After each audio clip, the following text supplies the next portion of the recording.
And it was September 10th. I was still working as a freelancer. September 10th, I was called by my freelance office to say, hey, this office at the World Trade Center, we thought that they needed you. They've gone ahead and canceled the job. You can go ahead and sleep in tomorrow.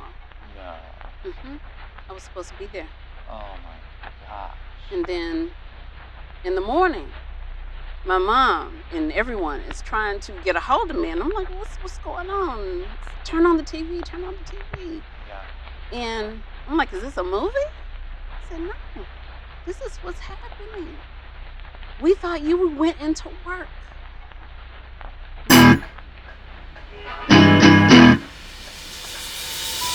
Today's guest features the journey from a humble janitor to Austin's first TV-style expert. She has literally traveled the world and been featured on every major media news outlet, sharing her insights, and her influence is far-reaching. She's launched a brand under her own name, and we connected when she said her win is to share stories through fashion. Our win is to bring stories to you that inspire, and we can continue to do that when you like and subscribe to stories just like these. Here's our conversation with Michelle Washington.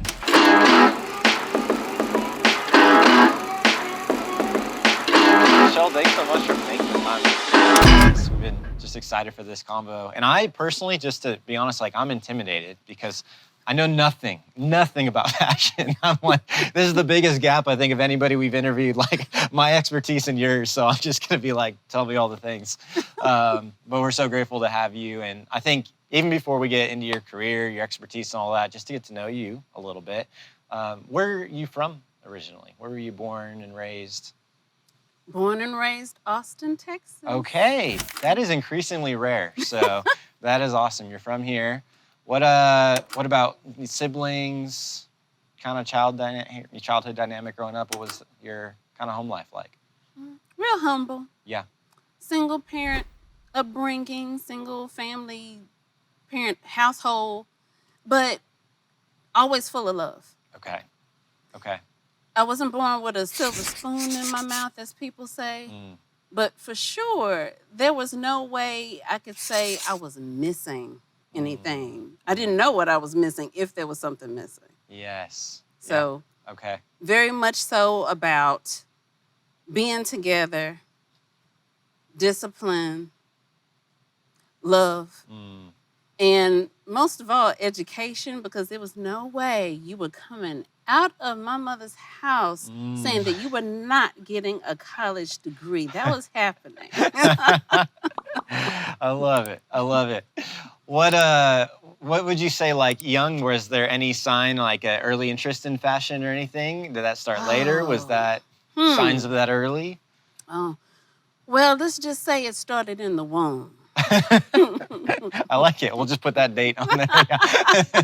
Came out with fashionable diapers. That's awesome. Were you surrounded by it, like your family, or was it just a personal interest, like you went? How did that start? It was truly in the DNA. Okay. I learned that my grandmother on my father's side, she had a lot of interest in clothing and design. She made patterns from newspapers. She would sew dresses out of curtains. Wow. And she would use wax paper too. Then I found out an aunt still on my father's side, she did a lot of custom sewing and size runs for some of the major back then luxury department stores. They would pull up to her house and they would get their order after she sewed up a complete size run. And then they would go onto that luxury floor. So on that side, there was a lot of designing and sewing. Okay. On my mother's side, there was more in the realm of really drawing and art and having a hand and feel for texture and fabrics and art in the form of whether it was abstract or just portraits. So I got it honestly on both sides. Yeah. Then of course there was Barbie. Yeah. So it's a big year for you then, maybe? Let me tell you, Barbie. She had me enamored. I was snatched and taken. This whole one doll and an endless wardrobe. What kind of dream did I walk into? And I had to have more than one Barbie. And of course, she had to have more than one pair of shoes. That had to happen. And one time I tried to get luxury with Barbie, but before the others. So some of those shoes that have the so-called red bottoms. Tried to hook my Barbie up with that and using nail polish. It was a mess, but that's okay. It feels like your Barbies were living well. I feel like that's good. They were. Barbie was living well. But I'd have to say the most of anything, while my childhood friends were outside on Saturdays having fun, watching. Now I'm about to date myself. So don't do the math. No, it's the same place. Yeah, I'm watching you. They were outside kicking and having fun, and I'm inside watching Shazam and ISIS. And right shortly from that, I had to watch Elsa Clinch, CNN style. Okay. Okay, everyone out there doing the math, stop it, because yes, I did just date myself. So Elsa Clinch, moment of silence for her greatness, okay? She put me on my path. I would pull up to that TV set with my bowl of Cheerios, and I was like, what world is she transporting me to? And that's when fashion bit me. It was just this escape. And that's what fashion really is escapism, freedom to be who you are or who you want to be, to personify this extra personality, to express yourself. Fashion is so many things to so many people. Wow. And you meant, like, the way you described it, you said I think your brother, there's like a talent in there, right? So for somebody, again, who's like very novice, I can think about like singing, there's natural talent and then you can cultivate it. So with fashion, you'd be like, there's a talent, there's an eye for it, there's like a DNA portion. Is that how you describe it? For me, it's that way. Yeah. I know that other people come by it honestly or trained, but for me, it was innately that sense. I knew that there was something great I wanted to do or was meant to do, but I needed to be pulled in the right direction. Yes. And childhood was a part of that. My brother saw that I was able to draw, and before you are formally trained in whichever school that you attend about what we call the croquis. Okay. And that's the 8-head model, not 8 heads on the model, but 8 heads tall, in which you are trained to draw the fashion figure. Now, I didn't have all that in the beginning, not at 8 and 10 years old. So, okay, dating myself once again, the best I could do was look at Betty and Veronica in my comic books and try and match. Betty and Veronica were looking really good. They had the latest fashions as far as I was concerned. And when my family saw this, especially when my brother saw this, he immediately decided, okay, there's something here. She needs more to inspire this, to train. So right away, he bought me my first very important art set in a book that trained formally in fashion croquis. Okay, that makes sense. Took off from there. Yes. Well, yeah, I was wondering, was there, you mentioned the Barbies. Is there a fun, like, childhood or even, like, teenage years story? Like, this is when I started making some of my own stuff, or I did my own fashion show as a kid, or, is there anything like that stands out? Barbie was going to have her own fashion show. Come on now. That was going to happen somehow. Yeah. And the teddy bears lined up, and the other were going to watch her runway show. Yes. But I also took an even interest in men's clothing. So just as I'm a fashion stylist, I'm also a GQ insider. So I've been a trained GQ insider for quite a while. And the fact that I also worked in the menswear industry. But you don't always get training in the beginning to be in menswear fashion. It was a trial by fire. So, but going back to the younger years, I had to make a decision because, like I told you, you were not going to leave that household Yes. saying that you were not going to college. So I was not a great student in high school, not Okay. by far. Okay. Yeah. But my family, my mother stressed, you are untapped potential. You need to fully apply yourself. I was cool being a slacker until it was not cool and it was time. It's like, okay, Yeah. time to go to college. Which Yeah. way you going? Yes. Those grades don't look like they can make it. Yeah. But I worked hard, and at the point of when you are saying, all right, I need to go to night school to make this work, bring those grades back up, Yeah. apply to college. College becomes an expense. And the question is, how are you going to pay for it? Yeah. So then it's, what job are you going to find to help pay for the books, to help pay for all the needs, food even? Yeah. And one of my jobs is a janitor. Mm-hmm. Now, the thing about that is when people hear janitor, there's a negative connotation on the profession. I don't find that to be at all. If it were not for that, you have to be humble and start from somewhere and know your worth and know what you can do and gain a skill. And that was a very hard skill for me to get into. And night classes, as well as going to the business buildings at night Yes. and working as a janitor. I mean, the whole thing about the cleaning profession, those were the heroes of the pandemic. So when I say I used to be a janitor, I hold my head high. Mm-hmm. Those are the heroes that saved us, Yes. janitors and sanitation. Wow. So I love that perspective. Yeah. And so that was your college years, you were saying during that? Or that wasn't even high school? Well, before I could go ahead and get accepted into college, Okay. I was on the path, but I had to get my grades back up. Yep. Because I spent most of my high school in the slacker period. Yeah.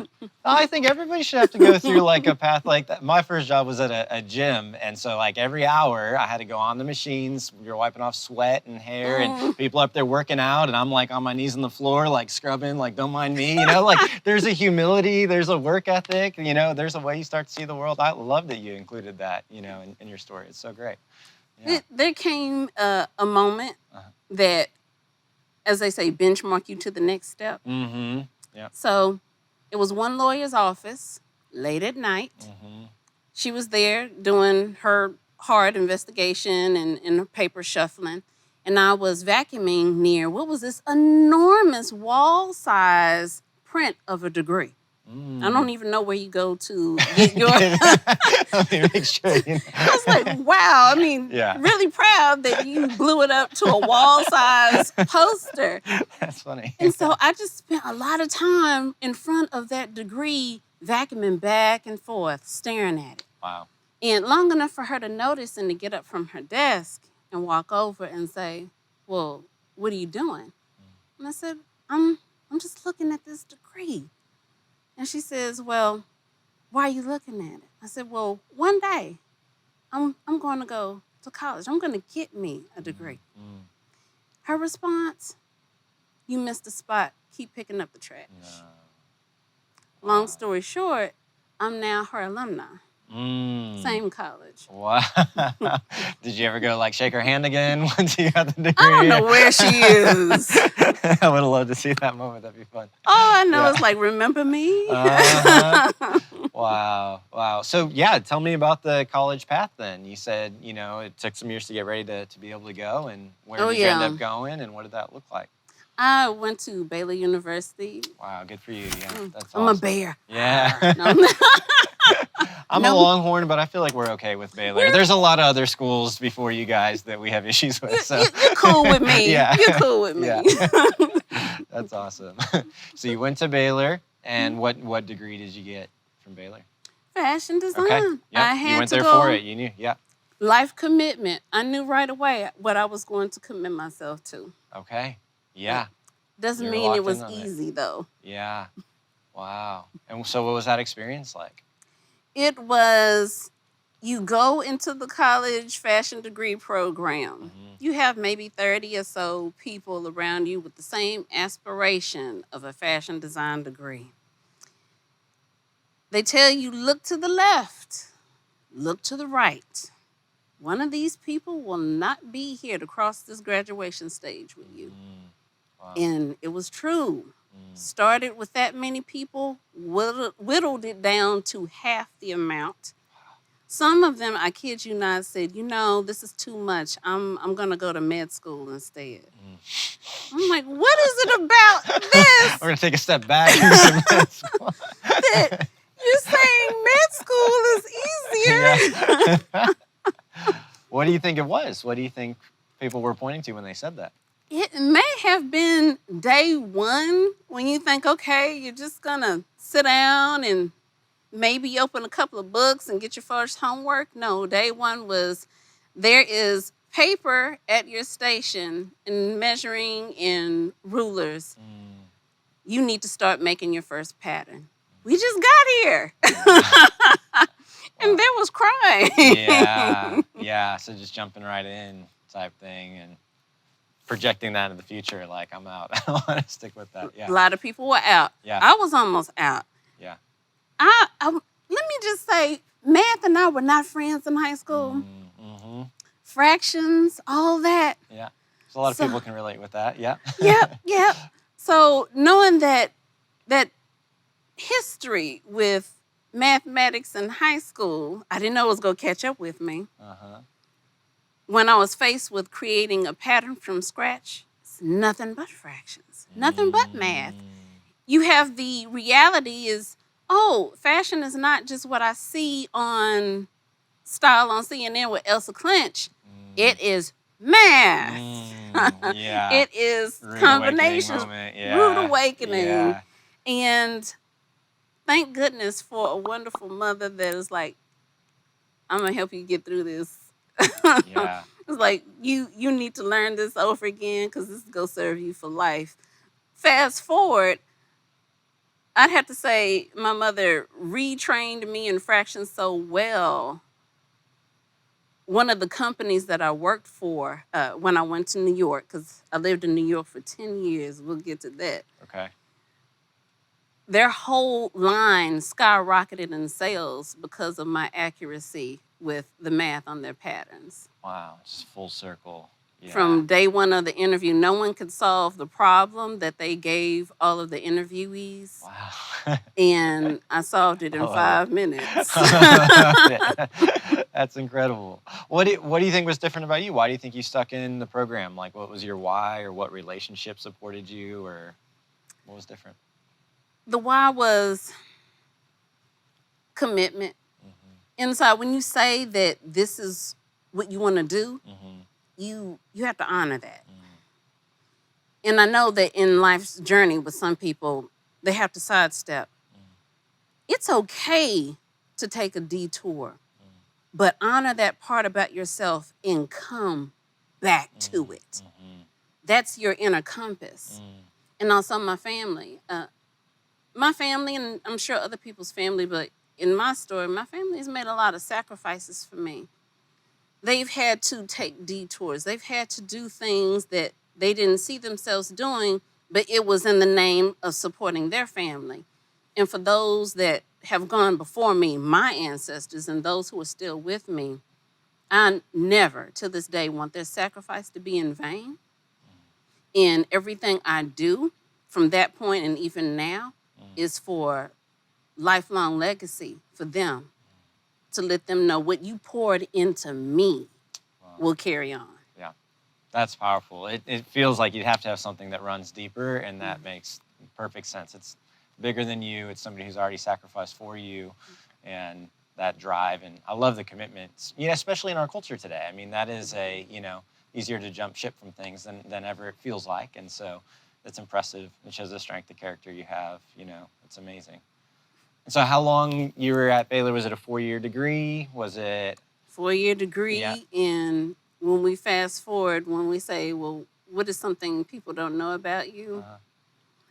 I have a master's degree in education, so I didn't stop there. Okay. And graduated summa cum laude. Wow. Wow. Congratulations. That's impressive. Yeah. Thank you. I want to find that lady Yeah. again. Yeah. Blow that up on the wall. Yeah, I like that. Didn't That's stop. great. Yes. Did you do that immediately after? Did you just go straight to grad school or? Not immediately Okay. after. Yeah. It was something in the journey in between Mm. that made me say, I want to do something more. It's not easy to choose what your post-grad degree will be in education, just called to me.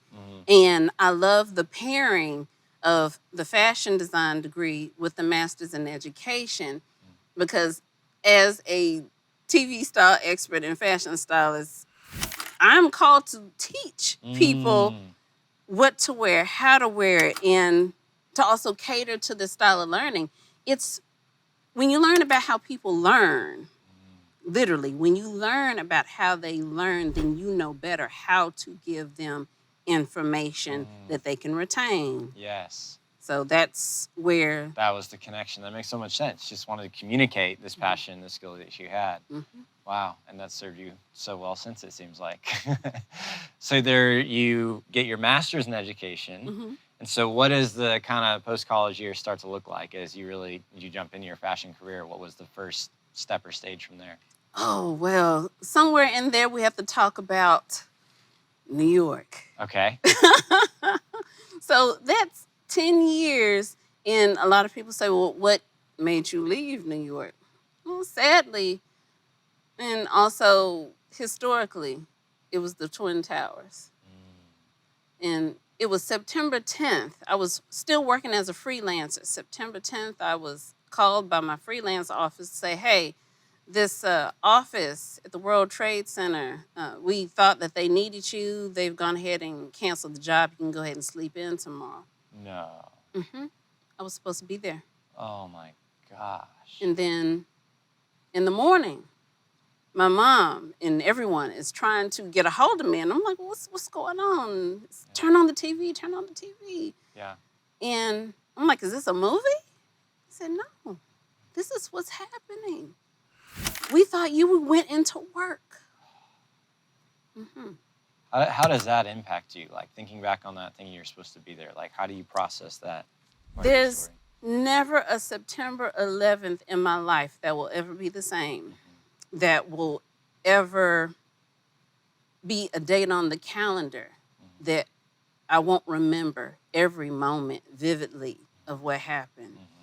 You walk outside of your, at that time, apartment. The air is so thick with ash and smoke remnant. And there are signs of missing and chaos. We weren't allowed to live without the news, every news channel. Like there was literally no sitcoms, nothing. Every channel was that. So mentally, you could not escape it if you wanted to. To even go near that space where there was this opening in the earth, you can never be untouched by any of that, ever. So it's important to me to remember. Important. I know that there are those that will only see it as a marker in history, but for me, it will always be a dedication to those and the things that happen. How do you even process, like on a personal, is there a gratitude that you weren't there that day? Is there a guilt that you were supposed, I mean, what do you feel like? What are your emotions when you think about, like, I almost was in the building? I say it's a little bit of both. And on the part of gratitude, when you want to feel like, man, this could have happened, the next stage is, for these people that didn't have this chance, what do you do with your life now? You have an opportunity that they didn't have. Do the best with your life that they cannot. Wow. And you were like living in New York at that time, right? Yes. You're in New York. How long was it? I don't even know if normal is the right word, but how much of like an interrupter in your story was that? Was that like, man, from that moment on, it took? There was no such thing as Christmas that year. There were no decorations. It was like being frozen in time. There were protests beyond protest, landmarkers, missing posters. You didn't feel like celebrating. You couldn't get on the subway without there being authoritative presence, well armed. People, which was almost a future nod to COVID, wearing masks, not just the mask that we wore during the pandemic, but gas masks, because they are all afraid of a second attack. Right.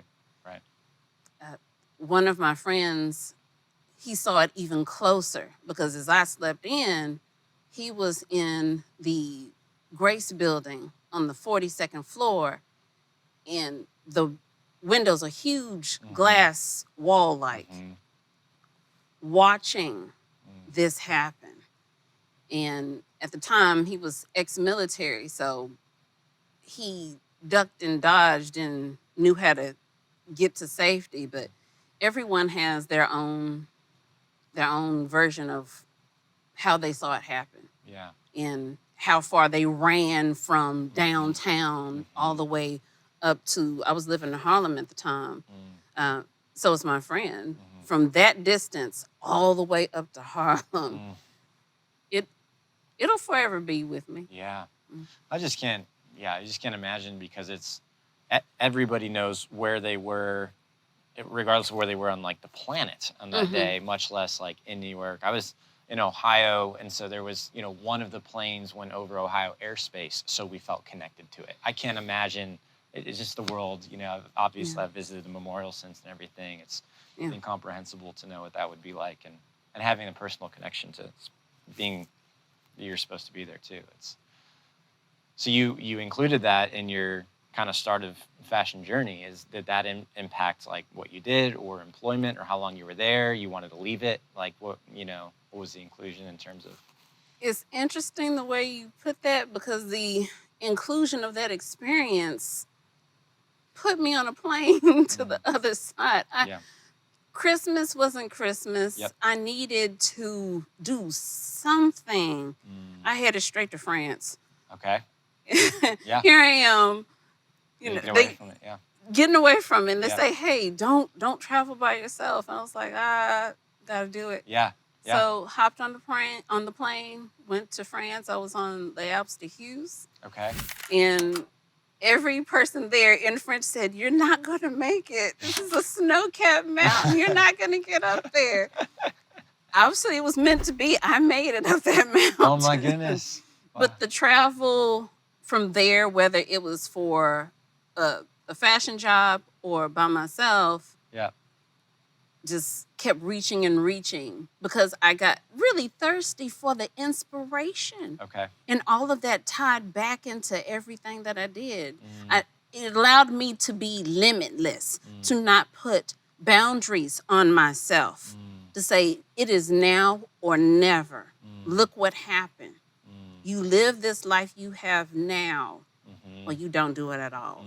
You say you were serious, prove it.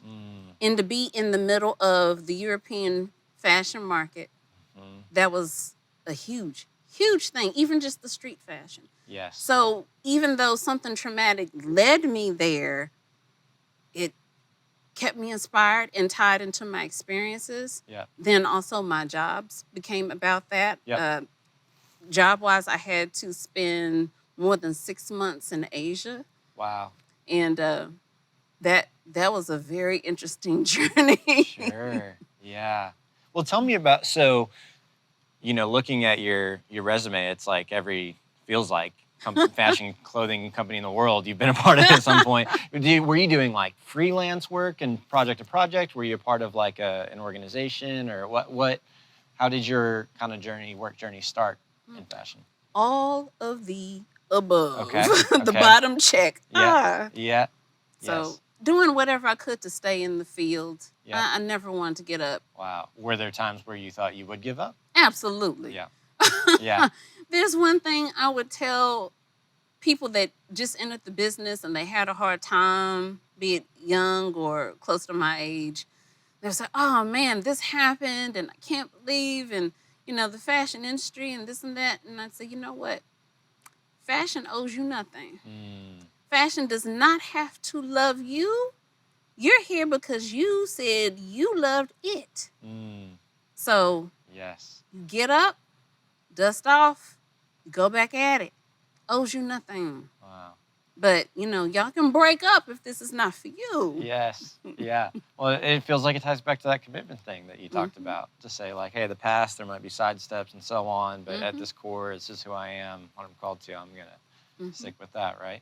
And what are some of your favorite either brands or projects or, products that you have gotten to be a part of over that stretch?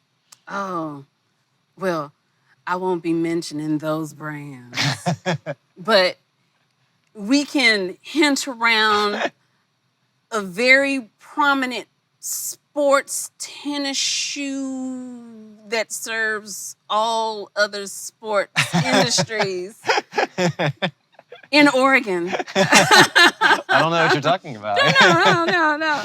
That's awesome. There was a lot. That is the company that sent me to Asia for 6 months. Okay. So talk about getting re-inspired about the industry and learning. I had to learn how to feed myself. There was no more, hey, can I have a fork? No, not really. Yeah. We're not doing that. We have them, but you learn. You learn what we do. Yes. And I got to see factories and just everything. Yep. A lesson beyond a lesson.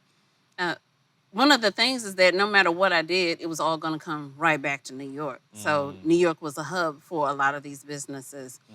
But New York was its own journey, being young, finishing a degree program, then saying, okay, where do I go to experience fashion? There's so much in Texas now that is built for fashion creatives that was not there, not here when I started. So I did the average expectation of, well, guess I gotta leave. So when I got there, I searched out for a college friend. College friend is like, oh my gosh, yes, you should come to New York. I have this great place. And fast forward, get off the plane, my family's concerned, little girls going off to New York with her long hair. Yeah. And I learned, and mind you, I had a job when I made sure I interviewed, had a job before I got on that plane and went to New York to be with my college friend who had this great place. She was living in her car. Yeah. So here I come, expecting to live in a place. Yeah.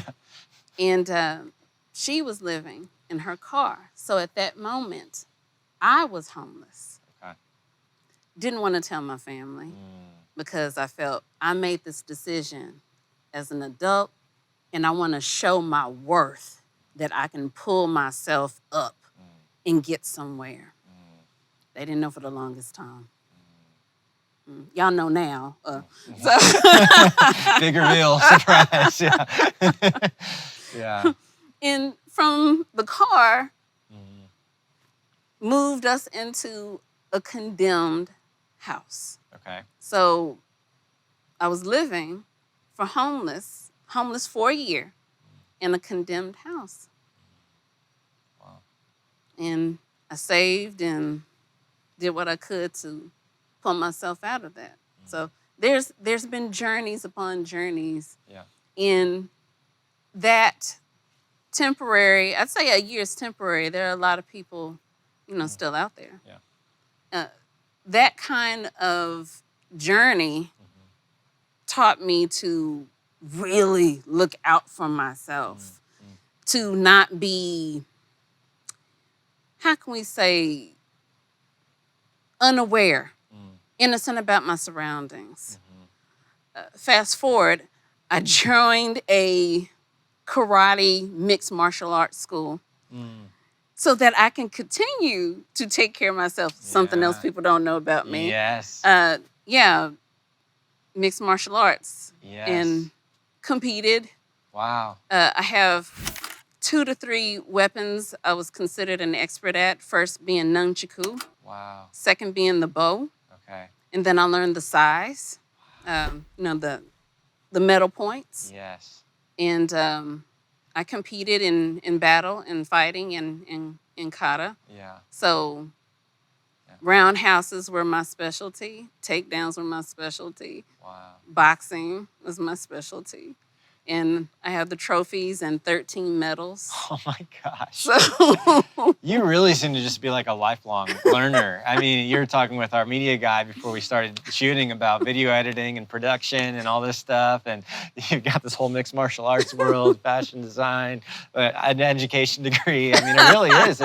It's really impressive. It just seems to be built into you to a degree to keep exploring, learning, staying, inspired perhaps. Does that feel true on the other side of you? Is learning. Mm-hmm. When you are stagnant, when you are not in motion, what are you doing?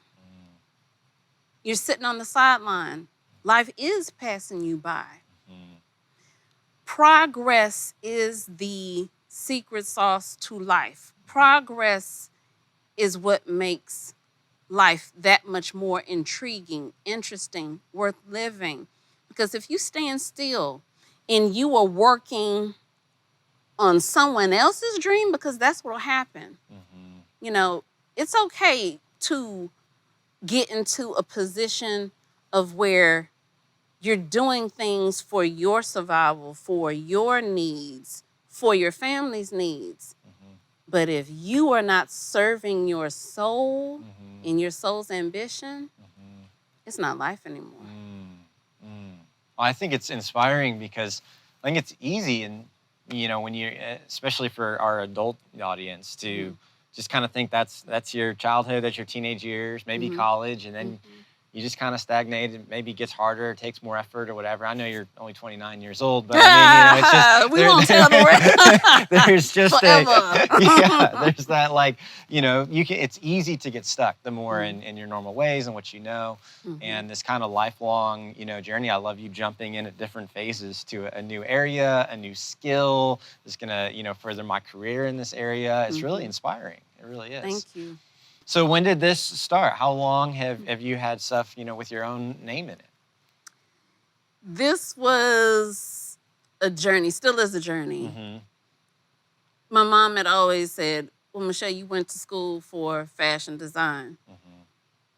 When are you going to pull that back into your life? You're doing fashion styling, I see that, but, when are you going to have your own label? Long story short. Okay. There's more things to come. This is just where we're starting. Yes. But I saw a lot of waste in our fashion industry. Okay. And it's easy to create another season and another season of shoes. And it's also easy to leave out important shoe buyers. Yes, there's ladies' shoes, but maybe ladies want to wear cool kicks that have a camouflage sole. So a majority of the shoe line is unisex. And it's made in Italy. Made in Italy, shipped from Italy. So with that said, the intention is that it never goes out of style. Okay. The basics of it is always a touch of a trend that has existed for quite a long time. Color is a trend, no matter what spectrum. If it's not color, then it's animal print. That's a trend. And metallics. And you can see the shoe line exists of all of those elements. They don't go out of style. Yes. And so I'd have to say, when I make that statement, I do abandon fashion. Okay. I teach a class that's called Owning Your Style for both men and women, or anyone that's just interested in owning your style. Yes. From the Fashion Stylist and GQ insider perspective Okay. of how to get your closet in check in your own way. Yeah. So I need to take this class. Yeah. So with that said, and it's like, shh, don't say it, but I'm gonna say it because we're here. I broke up with fashion Yeah, to explain that. marry my style. Okay. Okay. So yeah, explain that. I mean, I have a guess. Like that one sounds more trendy, with one, the one's more long-lasting and authentic to you. But just how would you explain it? I broke up with fashion to marry style. Now, as I was in fashion, I'm still in fashion. We're friends. We're good friends. Okay. Yeah. But style was flirting with me. And it's like, hey, won't you come out? We'll kick it a little while, take you to a movie, a little dinner here. And I was like, fashion is not you, it's me. Yeah. I gotta marry my style. We've had a good run. I love it. Yeah. I've never heard the two, described that way before. I love the take. Your style is eternal. Fashion has ebbs and flows and trends. Okay. And it's not sustainable. Okay. Even though I'm in this industry, your style is about you and how you show up in the world. That has no trend to it. Yes, I love it. I like the message of it. I'm in. Yeah. How did you get, when you said you started as in fashion design and then you're a TV stylist? How did that transition happen? Someone else who believed in me. Okay. I had no vision for being in any part of the media. And someone said, you know what? This is something that you should consider. So fashion styling, that's another part of the media, being behind the camera. Let me tell you, there's not a single model that will ever fall on my watch. My whole thing, of course, I dress in black a lot. But when you're behind that camera and you see that model about to cross step and fall down, I'm diving like I'm going for first base. I'm like, no, slow motion. And I swear to you, I will wear a bandage from a skinned knee before the model ever will. Yeah. I had no mentors coming into the fashion industry. I had still, and it only takes one yes, but there's always been those 99 no's. I was looking for a fashion mentor after I graduated with a fashion design degree. Can I? No, slam, slam, slam. Rooms that people feel that you're not supposed to be in. Tables that people don't invite you to. And you carrying your own folding chair to get to that table. So after you've had enough doors closed in your face, waiting in the hallway, walking down the hall, looking for the next door to open, not getting a seat at the table, let me tell you, you get to my philosophy, which is you can keep all the doors, the windows, the hallways, the chairs that you slammed in my face and you didn't let me in, because I'm coming back and I'm buying the building. Slam the doors. I'm buying the whole building. Yeah, so tell me about that perspective, because there's, I think there's something universal here that keeps popping up. Doesn't have to be specific to the world of fashion, this commitment, this endurance you have. It's like the way I would describe it, it almost feels like it's not even the amount of the weight of the load you're carrying or how much you can take. It's almost like you have a different perspective just about resistance in general, like failure in general, that you could point to any point, whether it was getting into college in the first place or half your class, dropping out around you, or a whole long career, whether it's, a traumatic world event or, homeless for a year. And I'm sure so much we haven't even spoken of. What do you just say to somebody? They're chasing a dream, they're chasing something they think, man, this is like what I'm made to do, and facing all the adversity of the world. What's the thing you go back to? What's the perspective that keeps you like, man, I'm with all the adversity, I'm staying in the game? It's not the world's job. It's not your partner or spouse's job. It's not your family's job to believe in your vision. That vision is in you because it was put in you, not in them. Not for you to convince them. You need to convince yourself. There's personal ownership.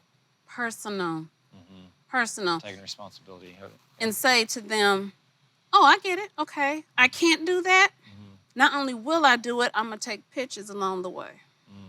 And I'll take 2 more pictures. So it's about saying, I'm going to show up and I'm going to show out. You can tell me no. You can tell me that I won't or I don't have the ability to. And a lot of things, yes, we can say that the traditional path is education. And people will say, oh, well, you must. There are people out there, my goodness. Donna Karen had no less than 10-something odd no's in jobs that she may have been released to. You have Tommy Hilfiger and Ralph Lauren. Some of these cats didn't know how to draw a fashion figure or sold their jeans that became famous out of their trunk. Was it about formal education? No. It was about their determination, willingness to be open to learn, and their know-how. And yes, that's not a direct link of seeing someone that looks like me in them. But it's the fact that if they have drive and determination, why can't I have the same respect for my ambitions, my goals, and my dreams? Because if you don't respect your goals and dreams in your time, I guarantee you somebody else will, and you will go for the rest of your life making their dreams come true. And I don't want to leave this world like that. In my first job, the one that I got to New York and had to make do, I saw something. I don't know if you've seen this movie. It was called Wanted. It's it's old now by our standards, but it was very much like this. And I remember it in the back of my mind, sometimes to the front, so vividly. The movie comparison to my job. Okay. That first job in New York. This man was ready to retire, and they gathered everyone around, and they gave him a watch. And I learned how long he had been there. It's like, you mean 50 years? When I saw this man, he was in a cubicle. He started in a cubicle, never got an office, finished his retirement years in a cubicle. I could take my watch in time exactly at 12, where he would go each and every day, my whole time working at that company. He'd go downstairs, go to the same hot dog cart, sit next to the fountain, finish it in 30 minutes. You could set your watch by it. And I said to myself, if my life is a rinse and repeat of going into a cubicle, eating a hot dog for lunch, and coming back and sitting in the same narrow space, that's not life. That's not life. And every time I think about that, I say, I shall not live that way. How many dreams did that man have? How many goals did he have? How many times he had to detour? Did he have anything as interests and hobbies? It was pretty soul crushing to watch. Well, a question that we ask all of our guests, and you seem just like an inspired person as you share even that story. I have all these dreams, I have all these goals.